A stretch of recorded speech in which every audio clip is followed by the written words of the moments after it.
तो उसको रोग भी दे दिया। जिसके पास अन्न है उसको भूख नहीं, जिसके पास भूख है उसको अन्न नहीं।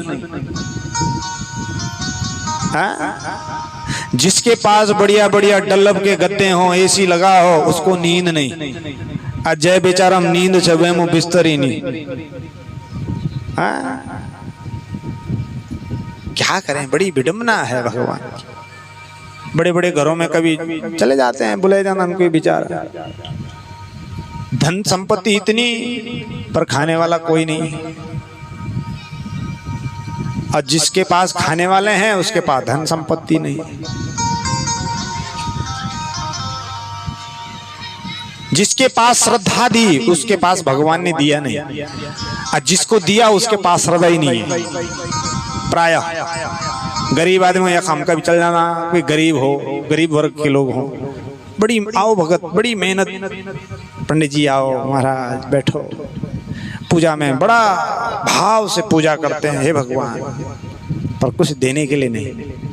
और जब सेठों के यहाँ जाओ तो सोचते हैं मैंने पंडित जी को खरीद लिया, वो पैसे का, भगवान से कोई लेना देना नहीं उसका, दिखावे का। विडंबना है भगवान, ये सृष्टि इसी का नाम है। बराबर किसी को दिया ही नहीं। बालक, छोटा बच्चा, ध्यान देना, छोटा बच्चा हो ना, छोटा बच्चा, उसके पास समय पूरा है, दिन से लेकर रात तक खाली है, क्या काम है, कुछ है ही नहीं। है कुछ समय की कमी उसके पास, समय तो पूरा है पर अकल नहीं। और जब अकल आई तब समय नहीं।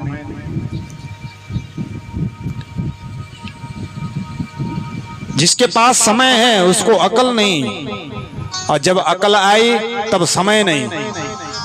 और जब समय और अकल दोनों हैं तब शरीर नहीं। हाँ, क्योंकि बच्चे के पास समय तो होता है पर अकल नहीं होती, और जब जवानी में अकल आई तब समय नहीं। और बुढ़ापे में उसको अकल भी है, समय भी है, पर अब शरीर कर नहीं सकता। यही तो विडंबना है भगवान की। अगर बुढ़िया आदमी में न शरीर हो जाओ तो महाराज दुनिया एक कर दे। अनुभव तो बहुत है। और जब हम वही बेटी बुआरी होता जब बोल ना, हे बुआरी यन करा एन करा, तब हम बोला हमारा सास ससुर पिंडी कचराट कर। अरे महाराज उनकी बात तो सुनो। अगर आपकी सास की उम्र 50-80 वर्ष है और बहू की उम्र 30 वर्ष है तो उम्र के बीच में फैसला कितना? अच्छा बुआरी कम झंडी कहने ना, सास ही ज्यादा थे। तो जो बुआरी बोली सुनने भी लगे, लोड स्पीकर लगे झंडी तरफ, जो घर भी बोल बैठे बेचारे नहीं बारी, तो सुन लिया कि सासू की उम्र 80 वर्ष, अब बुआरी की उम्र 30 वर्ष, तब बीच में कितना फैसला हुए 50 वर्ष। तभी सासू को दोहरा, अगर तुम ढंग से बैठा ना तो वो 50 वर्ष को अनुभव तुम तय 50 मिनट में दे देगी, 50 सेकंड में वो आपको 50 साल का अनुभव दे देगी। पर लेकिन उसकी हम सुनते नहीं, और जब हम उसी रास्ते में जाकर ठोकर खाते हैं तब कहते हैं अरे राम राम, मेरे सास जी ने ऐसा बोला, मेरे ससुर ने बोला, फलाने बड़े आदमियों ने बोला, बड़ी बड़ को सुन दो नहीं। ये भी ऐसा भी थोड़ी है कि सभी बूढ़े एक समान होते हैं। कई कई बूढ़े तो जन विचार जो पर अभी अकल ही नहीं। बोलो राधे राधे। वो बच्चों जैसी बातें करते हैं, बच्चों जैसी हरकतें कर देते हैं। बूढ़े भी सभी एक जन थोड़ी बना। विडंबना है भगवान। तो आज मां सत्यवती ने वेद व्यास जी को बुलाया, बोले बेटा अब मेरे कुल को बचाओ। बोले माँ तुम चिंता मत करो, कल सुबह दोनों बहुओं से कहना कि नहा धो करके भगवान की सेवा पूजा करके मेरे पास आना। वेद व्यास जी कोई साधारण नहीं है, ब्रह्म ऋषि हैं जिनके पास ज्ञान की शक्ति की कोई कमी थोड़ी है। स्वयं नारायण के अवतार हैं। रात को शयन किया वेद व्यास जी ने अपने कक्ष में, सुबह नहाए धोए, लेकिन वेद व्यास जी ने मां को बुलाया, बोले देखो दोनों बहुएं नहा धो करके मेरे कक्ष में आए पर निर्वस्त्र होकर आए, शर्त ये थी तभी मैं इनको संतान दे सकता हूं। अब जैसे दोनों बहुओं से कहा तो अंबिका जो बड़ी बहन है उसका शरीर एकदम गुस्से से लाल पीला हो गया। अरे राम राम। छोटी बहन ने समझाया, इतने में एक उनकी दासी भी थी, वहां एक दासी भी सुन रही थी कान लगा के। अरे राम राम, यहाँ तो आज ऐसी बात हो रही है, क्यों ना हो मैं भी संतान के लिए तरस रही हूं, मैं भी जाऊंगी उस ऋषि के पास में। कौन आया? इसने फटाफट नहाए धोए, इसने मां सत्यवती से कहा, बोले ये जाएं चाहे न जाएं पर मैं जाऊंगी, मुझे संतान चाहिए। जब दासी तैयार हो गई तो दोनों भी तैयार हो गई। तो पहले बड़ी बहन यानी अंबिका ये गई, पर इसको गुस्सा बहुत आया। वेद व्यास जी ध्यान में बैठे हैं, जैसे ही कक्ष में प्रवेश किया वेद व्यास जी ने नेत्र खोले और फिर नेत्र बंद कर दिए। बोले देवी आप बाहर जाओ। दूसरी बहन गई, फिर सामने आई, वेद व्यास जी ने फिर नेत्र खोले और फिर नेत्र बंद कर दिए, जाओ तुम भी जाओ।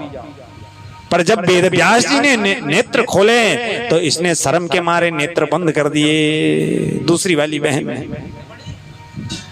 बाहर आओ। तीसरी दासी, इसने कहा महाराज मुझे भी पुत्र चाहिए। वेद व्यास जी ने जैसे ही देखा और इसको भी गर्भ में बालक हो गया। जब वेद व्यास जी बाहर आए, बोले मां, पहली वाली बहू ने क्रोध में इतना भर गई, इसका बदन पीला पड़ा हुआ था, और मैंने जो अपने तपस्या के द्वारा जो इसको पुत्र दिया है, पराक्रमी तो होगा पर लेकिन इसको इसका शरीर जो है गुस्से से पीला पड़ा था, इसलिए इसके बेटे को भी पीत रोग यानी पांडु रोग होगा। और उसका नाम क्या होगा? पांडु। पांडु एक रोग होता है जिसको जॉन्डिस यानी पीलिया भी कहते हैं, लेकिन पीलिया की अगर दवाई की जाए तो पीलिया ठीक हो जाता है, लेकिन पांडु रोग की कोई दवा नहीं। पांडु रोग तभी ठीक होता है जब डॉक्टर अपने पित्त की थैली को निकाल देते हैं, क्योंकि उसी से पॉइजन शरीर में फैल जाता है। तो इसलिए इसको पांडु रोग होगा, इसका शरीर पीला होगा, पांडु रोग से ग्रसित होगा। दूसरी बहू, इसका बेटा तो बहुत पराक्रमी होगा, बहुत ताकतवर होगा, लेकिन इसने मुझे देख करके आंखें बंद कर दी, इसलिए इसका बेटा जन्मांध होगा। और तीसरा बोले ये अपने आप आई, खुशी से आई, इसलिए इसका बालक इतना ज्ञानी होगा कि जिसके ज्ञान की चर्चा पूरे विश्व में फैल जाएगी। और कालांतर में अंबिका का पुत्र जो हुआ उसका नाम ही पांडु पड़ गया, और अंबालिका का जो पुत्र हुआ उसका नाम पड़ा धृतराष्ट्र। धृतराष्ट्र जन्म से अंधे थे। और दासी के जो पुत्र हुए वो हुए विदुर। बोल वेद व्यास भगवान की। हाँ, अब याद रखें महाराज भोग पूछण में था।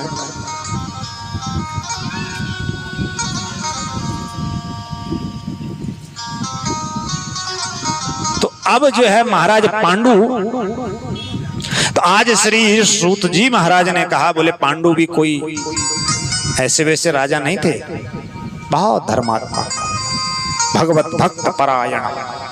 आपने संतान कैसी, देखो कहते हैं धर्मशास्त्र, जब मां और पिता का संसर्ग हो उस समय हरिम स्मरेत।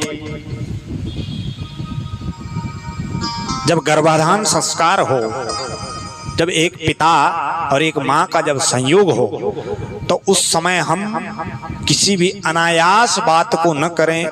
गर्भाधान संस्कार में हम जब हमें लगे हमें संतान की उत्पत्ति करनी है तो उस समय हम भगवान की चर्चा करें। पति पत्नी धर्मशास्त्र कह रहा है, मैं नहीं कह रहा हूं। अब तुम चाहे आपस में लड़े करा मरे करा, वहां को मैं क्या करता। बोलो राधे राधे। अगर जब पति पत्नी ज्यादा लड़ेंगे तो संतान भी लड़ाकू पैदा हो जाएगी। आप तो थोड़े कम होंगे, वो तो लड़ाकू विमान ही आ जाएगा फिर इस धरती पर। हाँ, तुम तो घर ही में लड़ोगे, वो तो पूरा मूल्य घोमा है जब लड़ी गए। इसलिए गर्भाधान के समय भगवत चर्चा हो, और फिर जब मां गर्भ को धारण करे उस समय किसी भी प्रकार की कोई कुसंगति ना हो, किसी भी प्रकार की कोई चुगली ना हो, निंदा ना हो, किसी भी प्रकार, उस समय वो कथाओं को श्रवण करे, भगवान की चर्चा सुने, भगवान का नाम स्मरण करे। मैं मान ही नहीं सकता कि वो बेटा अधर्मी हो जाए। वो हमेशा जीते जी आपके लिए हमेशा समर्पित रहेगा, अपने माँ बाप के चरण में झुक कर रहेगा। पर लेकिन हम आज जो है ना, आज की जो नई पीढ़ी है, हाँ महाराज बड़ी विडंबना है नई पीढ़ी के साथ। हे भगवान, खत्म किले क्या कारण से? क्योंकि हमने बूढ़े व्यक्तियों से संपर्क तोड़ दिया। सास ससुर रह गए गाँव में, बुआरी भागेगी दिल्ली, बस तब कहाँ न उनका। अब फिर जब ज्यादा बड़े बड़े चकाचौंध में जाओगे तो तुम पर एक असर हो, तुम पर भी एक जन कल्याण संग, तब चढ़ी रंग, और रंगीन चढ़ी तब फंडे नहीं छूटे। फिर संस्कृति भूल गए, संस्कार भूल गए, और उससे क्या होगा? वो आपके लिए हानि है, आप ही के लिए हानि है, किसी के लिए नहीं। फिर ऐसी स्थिति आएगी, बेटे को अगर बेटा बेटी ज्यादा मॉडर्न बनाओगे तो एक दिन वो तुम्हें ही छोड़ के चले जाएंगे, फिर तुम भी ऐसे ही लटके रहो। अगर बेटे को बेटी को संस्कारवान बनाओगे तो तुम्हारा ही फायदा है बुढ़ापे में। हाँ,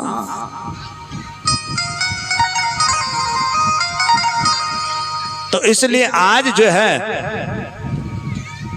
पांडु जी महाराज बहुत धार्मिक हैं, क्योंकि गर्भ में भगवान की पूजा सेवा भगवान के भक्त के द्वारा आए हैं, तो इसलिए कभी अधर्मी नहीं हो सकते।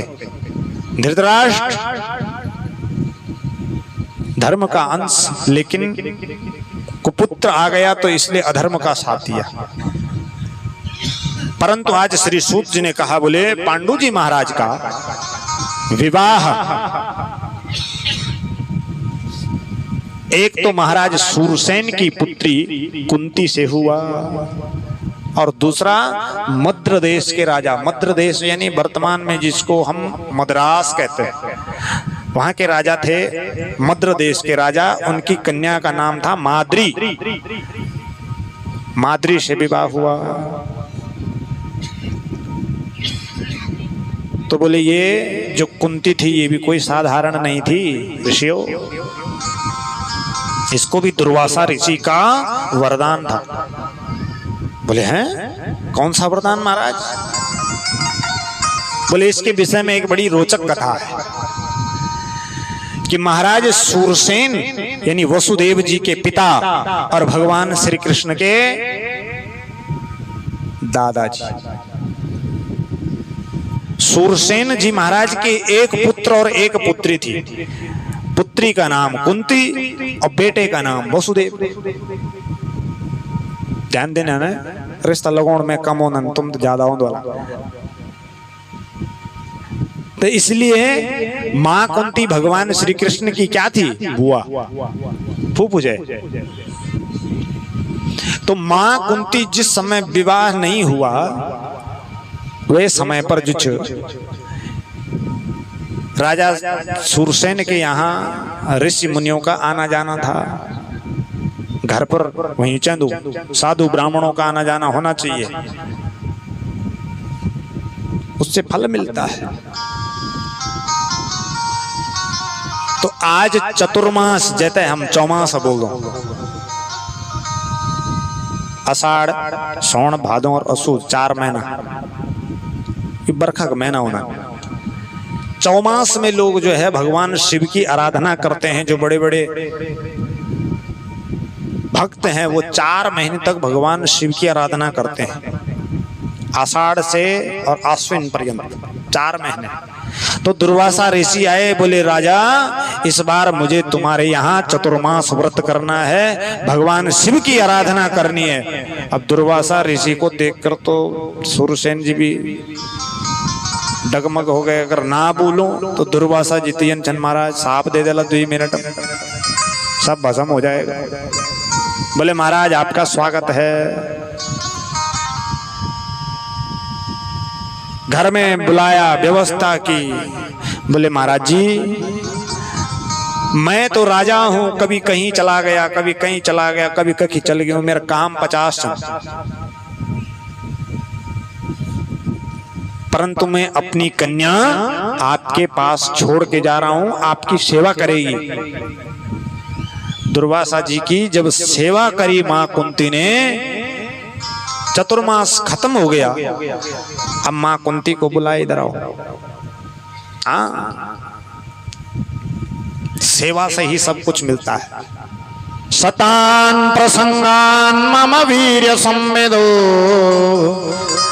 भवन्ति हृत कर्ण रसायनाम कथा तज्जो सणासादपवर्ग वर्त्मनि श्रद्धा रतिर्भक्तिरनुक्रमिष्यति। भगवान विष्णु मां एक बार नारद जी ने पूछी, आपको अगर बस में करना हो तो कैसे किया जाए? अब बताओ, इन कोई कैन बताओ, इन कोई बता लो कि आपको मैं कैसे बस में करूं। भगवान ही बता सकते हैं, बाकी कोई संसार में ऐसा दुर्लभ है कि जो कहे कि मुझे कैसे बस में करो। अपनी कमजोरी कौन बताएगा? बस में करने का मतलब कमजोरी। मैंने अगर तुम चोरी कर दो देखे लेना तो तुम मेरे बस में हो गए। जरा तुमन में देखे कि गुरुजी प्रणाम, तुम तो पता लगेगी गुरुजी में फलाने जगह हम चोरी कर दे कि ये न हो कि एक सवा मना बोल जाऊं, तुम मेरे बस में हो गए। मैं तुम्हें चाहूं तो जहां चाहूं वहीं नाच नचाऊं, और अगर नहीं नाचोगे तो बोल दूंगा कि बता दूं अभी। नहीं गुरुजी आप जो बोलो। तो बस में करने का मतलब कमी, और अपनी कमी कौन बताएगा? है कोई माई का लाल जो अपनी कमी बता दे? कोई नहीं बताएगा। अच्छाइयां सब बताते हैं, कमी कोई नहीं बताता। पर लेकिन भगवान नारद जी से अपने को बस में करने की कमी बता रहे हैं। ये भगवान ही है, इंसान नहीं कर सकता। तो भगवान ने क्या बताया?